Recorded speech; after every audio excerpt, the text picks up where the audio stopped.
previously on Cascading Leadership. So my name is Mitch Stein, obviously. I'm the co-founder and CEO of a company called Pond. It's an ecosystem built for nonprofits to thrive. We have what I like to call a network marketplace. We bring together a community of nonprofit leaders and the vendors that provide the tools and services that power their mission, and find creative ways to connect them when they need them, help inform them what they need, what could work, what others are using to make the best decisions, and ultimately save a lot of money on the things they're investing in. So really disrupting and changing that cycle of investment in long-term investment in nonprofit organizations. My family's all long-term from Indiana. For whatever reason, when I was a kid, I had these two somewhat unique qualities where I was like really aggressive about helping other people to the point that maybe pushed people the wrong way. I was like hosting Krispy Kreme fundraisers at my middle school in the 6th grade and like making all my friends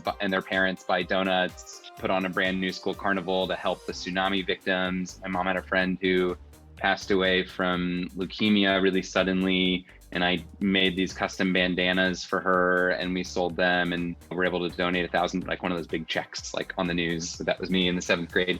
So I was always really passionate about helping others, and it fit well into my broader ethos of like always doing the most. I covered tech companies. I worked with software and internet businesses, but I was not like a product manager at Facebook or something where you have a lot more transferable skills to building a new tech product. But when I was doing my exit interview from Lloyd's team and moving on to the tech banking team, he asked me what my biggest takeaway was from the experience. And I looked at him and said, the biggest thing is that I now know I could do your job. And he kind of laughed at me, but like nodded and got it, because it wasn't an arrogant thing to say, move over, I'm stepping in. It was to say, you can't be what you can't see. And it seems unattainable, these leaders that any one of us might look up to, when they're just hitting the high notes on an interview on TV or having all these amazing write-ups, because everyone wants to hear amazing stories about people. So they just look like incredible, perfect. What do you do?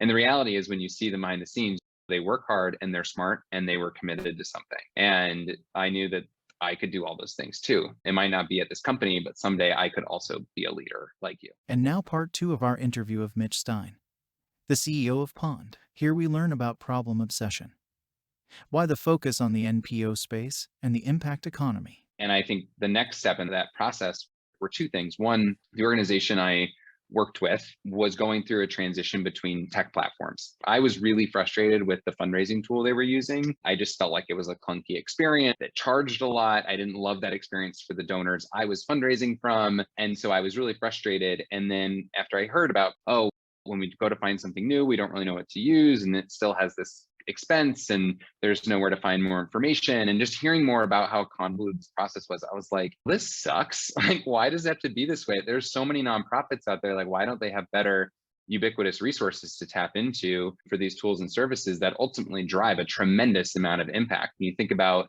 the millions of dollars they raised with those tools, how much better could it be if the tools were better? And so I started obsessing with this and talking to other nonprofits, and I kept hearing this consistent storyline of, yeah, our tech sucks. It's 10 years behind. I've always felt that way. And the options are bad, and it's hard to even find out about them. And I was just like, why? Wow, like, why does this exist? And then the other thing I'd hear from people was, yeah, but they're at a nonprofit. Like, that's just, they're behind because it's a nonprofit. And the people that work in nonprofits, right? And that just infuriated me to no end, to be like, no, I've seen this up close and personal, and the people I know from the center are some of the most impressive people I've ever met in my life. And for you to put them down because they have a career in social work and policy and advocacy instead of finance, that's how we're making prioritizations and determining success in our society? I don't think so. And that's just what I became obsessed with, that problem. And I felt like my experience, I covered a lot of marketplace businesses, and going through learning more about the sector, I worked on an actual product pitch internally at Goldman, where I was saying they could build a nonprofit banking platform, and they ultimately turned me down. And the reason was because they thought there wasn't a good enough go-to-market. There wasn't a distribution channel to reach this segment. And I was like, okay, all of this kind of came together to say, I'm getting all these signs that there's no connectivity, there's no infrastructure layer in the sector to help people connect with and justify investing in the best technology and services to run their organizations. And so it's fragmented, they're remaining separated, they're not getting the funding, and it's all rooted in this core problem with a lack of infrastructure. And if there was a marketplace that brought everyone to the same table, empowered the nonprofit leaders, and treated them like the industry they are, by the way, which is over 10 million people employed in the United States by the nonprofit sector, spends billions of dollars a year. And by our calculations, over 370 billion of that is on tech, professional services, training, things that could be acquired through a marketplace, improved with costs reduced, and normalize those investments in a space where funders and donors discourage investing in long-term things like technology, infrastructure, training, pay, because they want the money to go to the cause. How are you meeting the cause without a growing, sustainable organization that runs in a fashion that competes from a hiring perspective with for-profit companies? Because if you care more about the message that all the money went to the cause, then you don't care about solving the cause. You don't care about solving the problem. And so I think that message of being obsessed with the problem was true for me as a startup founder, but it's also true for anyone who wants to support a nonprofit. Be obsessed with the problem. Don't get hung up on, I don't know, the ED they're driving a pretty nice car. How much are they getting paid again at that nonprofit? You would never say that about the person running a small business chain of car washes. You'd be like, oh, good for them. Wow. They've really grown. The business is doing so well. And look at their new car. Just think about the differences there. It's wild. One of the things that I'm chewing over as you're talking about the problem of obsession is, why did you choose to make the obsession about the problem versus obsession about the solution? Because that has broader implications too. I want to understand why you made that focus on the problem versus focus on the solution. I'd say, to be totally honest, Jim, like it wasn't intentional at first. And I think I've gotten better at it over time, because when I veer away from that, which has happened, that's when I get burned. Where our very first product launch, I was like, okay, great. I have this great idea of, I found the problem and I have a solution. I'm going to leave my job. Side note, it was 5 days before the pandemic hit. I ended up moving in with my parents, living in my childhood bedroom for 2 years. A lot of unexpected things that happened. But I get started and I'm like, okay, I'm sitting here virtually, remotely. No one's having any in-person meetings. And I need to start getting feedback from people on what they think about my marketplace concept. I'm going to build, it looked like Yelp for all these tools and services nonprofits use. We're going to gather reviews. We're going to compare all their features, so it's really easy for you to shop. And so I would bring this to people, explain what I was doing, and be like, what do you think? And everyone, what do you think they'd say? Oh, yeah, that sounds great. There's a really great book called The Mom Test. And the whole point is, you can't go to your mom and be like, hey, mom, what do you think about my startup idea? Because what is she going to say? Oh, yeah, that sounds great, honey. Instead, you want to go ask questions to understand her experience with the problem you're solving. And so I just learned that the hard way. Our first product was a complete flop. Like, no one would go to use it. We spent months trying, and I was literally hours away from closing up shop. So I just think I've learned it the hard way and gotten better at it, because I thought the reason to leave my job was identifying a solution. And I don't think that's the right time. You need to be at problem obsession, because what you really need to do when you're starting off full-time focus on something, or if it's part-time and you do it nights and weekends, whatever, you need to be so obsessed with the problem that you're not getting too obsessed with solutions. And you can put yourself on like a regimented cycle of testing to say, okay, here's an idea for the next month. I'm going to build it, test it this way. And if I don't hit these KPIs by the end, I'm scrapping it and moving on to another idea. You have like that level of almost like dispassionate connection to your actual product, as opposed to your obsession with the problem. That is a great breakdown, because it has so many broad implications. And LB and I are a couple of sales guys, so we look at it from the perspective of, we've led teams, and you often see it with even senior level reps, where you firmly believe that your product is the greatest thing since sliced bread. And when you go meet a customer, you think the meeting went great, and you spent 90% of the time talking about all the bells and whistles that you have, instead of really understanding what is the battle that your customer is trying to fight. What is the dragon that they're trying to slay? And that's the difference between solution obsession versus problem obsession. And there's all of this stuff that we talk about on a regular basis in terms of buyer centricity, in terms of understanding the buyer journey and all of that sort of stuff. I see it just from my lens of being in the sales side, where salespeople are easy or marketing people are easy enough to fall into a trap. Oh, I have no idea. The customer just doesn't get it. No, you just never ask the customer what their biggest problem is. What are they trying to solve? And if you do that and focus the energy there, you're going to move a lot further. So it's a great call out. And when you frame it in terms of what's necessary for startup success, you just talk through it. You have to be ruthlessly committed to discarding an idea. If it doesn't work, like pitch it and move on. It's fail fast, fail often, fail forward. And that's the cadence that you need to be in for startup success. And actually focusing on the problem gets you to that. The other thing I'd quickly flag is that, yes, obsession with problem helps you iterate, but most startups fail and most founders fail. And it's almost always because they stop. There's some reason that they stopped. They ran out of money, they gave up, something else came up, but they stopped. Something they had to stop. And I think from an investor's perspective, they're looking for signs that you might stop, because it's going to be really freaking hard. And if you are just so obsessed with your solution, you're highly likely to stop. Because if you are completely obsessed with your problem you're addressing, then you're not going to stop at anything, because you can't like sleep at night until that thing gets solved. And I think that level of commitment is hard to come by if you don't live and breathe the problem. And I was doing an interview for our podcast today, actually, with someone who she's a professor about social impact. And her point was, all of this is hope. The currency in this space is hope. Because if you don't believe something can be solved or can be better, then why would you put any effort into doing anything about it? Your own, like, that translate obsession with problem, it sounds like a negative thing.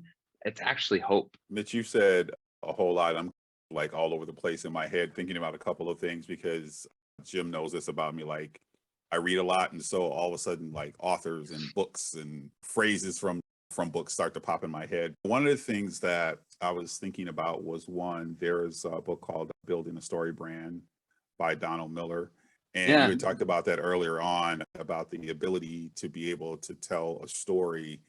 And Jim just touched on the whole idea of, it's really the customer or what you're solving for. That's really the center. That's really the goal of that person, individual, or thing, being the center and being the hero that you're trying to solve for. So that was my statement about it. And there's probably 10 other things that are floating around up there. You touched on a little bit about the NPO landscape. Can you say more about like how you've made an impact, how you seek to make an impact, and what you've seen from a NPO landscape perspective? I'd say impact made so far, scratching the surface, not even like barely stepped our toe over the start line in terms of what all is out there to be done. But yeah, I think the nonprofit landscape, I talked through some of the stats earlier, which even that alone blows people's minds. In New York City, where I live, 1 in 6 people works for a nonprofit. And that doesn't include the government. 1 in 6. It is such a huge component of our economy. It's about 5% of US GDP is spending from the nonprofit sector. And when I talked about the impact economy, yes, there is a component of that is literally all the money being given to service-based organizations and spent on solving causes, problems. But there's also a greater C that is the impact. Right. So when you think about how you measure and assess a for-profit success, is their profit, right? It's the number that we all care about. How much money are they making? That's what makes the world go round. Great. When we think about nonprofits, their most important KPI should be, it's not necessarily, it should be the impact. What is the impact metric that they're achieving? And today we assess nonprofits by headline things like, oh, they raised more money, right? Or, oh, they spent 10% on overhead. Awesome. Great. I'm so glad all this money went to the cause. Which sometimes, sure. But that's it's like the ratio on a standalone basis is absolutely meaningless. What does 10% of $100 mean? What does 30% of $10 million mean? I don't know. Like, it's a absolutely meaningless figure. And so many people are anchored on that as like good nonprofit, bad nonprofit. Spends on programs, spends on overhead, where there's so much more at stake. And I think the value that they're providing in the impact economy, if we're thinking about impact as currency, you feel good being aligned to a nonprofit that is addressing a problem. And the better they address it, you almost, as a donor, I think of donors as like shareholders. Like, you're giving into this thing in a way that you are like attached to outcomes of this thing. And I think corporates are totally that way, where they're giving, supporting, aligning their brand to a nonprofit organization or a cause, and they're accruing a ton of real benefit out of that, right? That's marketing benefit, that's bringing real customers on board, and it's all related to the impact being achieved. So I think the world is at a point in time where we are all grappling with the fact that profit, like most binary things, is a really horrible measure to base our economy around exclusively. And it achieved a lot. People will point to, oh, think about all the people lifted out of poverty by the system we've created. But that does not mean that there isn't something way better we could be striving for. When you think about all the people that still aren't, you still haven't addressed the core problem, and it's actually growing, and the wealth caps are growing. And I think the way out of that is actually transitioning the economy to valuing stuff that matters. I was just listening to Andy Dunn, the founder of Bonobos, came to speak to our startup accelerator class, and he recently put a book out called Burn Rate. And he was covering up his own issues with bipolar disorder for the bulk of his life and had a full mental break. And so he wrote this entire book about mental health and how to embrace it and be open with it and engage with it and how important that is. And so that's what he was talking to our class about. But someone was asking, like, how did you keep going? How did you connect with your team? And how did, asking how he got through all these things. And was it just the impact you were having? And he literally said to our class, we were selling pants. And that just hit me of, I can't, how much effort I'm putting into this startup right now. If I sat back and thought, well, yeah, I'm just selling pants, I would not be able to get up every day and continue doing what I'm doing. More importantly, motivate the people around me. And just think the difference you could achieve, the amazing things achieved by high growth startups. What if that same energy could be applied for people solving real problems, not getting you 100 friends on Facebook? There's just that as an economic force, to me, is so fascinating, how we haven't all embraced that already and appreciated the value and exponential value in having impact versus all of these things we celebrate that are just like, okay, cool. So you've gotten kids addicted to their cell phones and pumped a bunch of advertising dollars into your pocket. That's what's been achieved. Like, we celebrate that. Why? Your definition of the impact economy and the focus of the impact economy got me immediately thinking about some of the ways that even charities are measured. So everybody's familiar with Charity Navigator, and one of their evaluations of how effective, air quotes, effective an NPO is based on how much of the funding or the donations go to supporting the cause versus infrastructure or overhead. And in the private sector, like you mentioned, it's all about outcomes. So that focus on being like infrastructure poor and cause rich, it keeps you in this spot where you can never scale. It's really interesting, this difference of how things are measured. I never really actually thought about it that way, but it's an interesting double standard that we have. It goes back to what you said. Your podcast is the kids table, and it's all about NPOs. And I think when we're talking in pre-production, you're like, oh, the reason why we called it the kids table is because people have this perception of people who work within NPOs as less than somebody that started up some other type of business. So that's an interesting pivot. And I think you're absolutely right. If the amount of energy that was spent just selling pants was reallocated. And capital, can we please call attention to the capital poured into failed venture-backed tech companies? And that's an important point too. So how did you pull that off?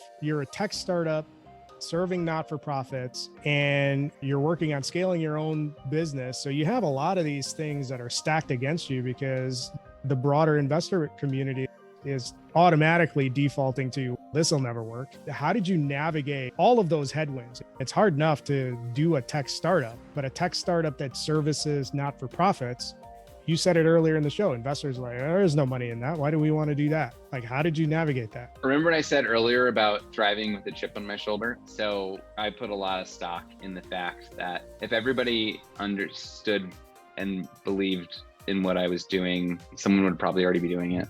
If it were easy, someone else would probably be doing it. And I really feel like all those steps in my life and that accumulated privilege set me up in a position to really move the needle with what we're doing. And so I feel like a real obligation to that. Now, it's not easy. It's required a lot of commiseration, therapy, medication. Like, it's the mental health toll that you take in taking something on like this, I think is wildly underestimated by people, because again, you only ever see the outcomes, the positive outcomes, the famous people, the stories. Yeah, you hear this romanticized, oh, they lived in a 1-bedroom and ate ramen, and oh, how funny that is in hindsight.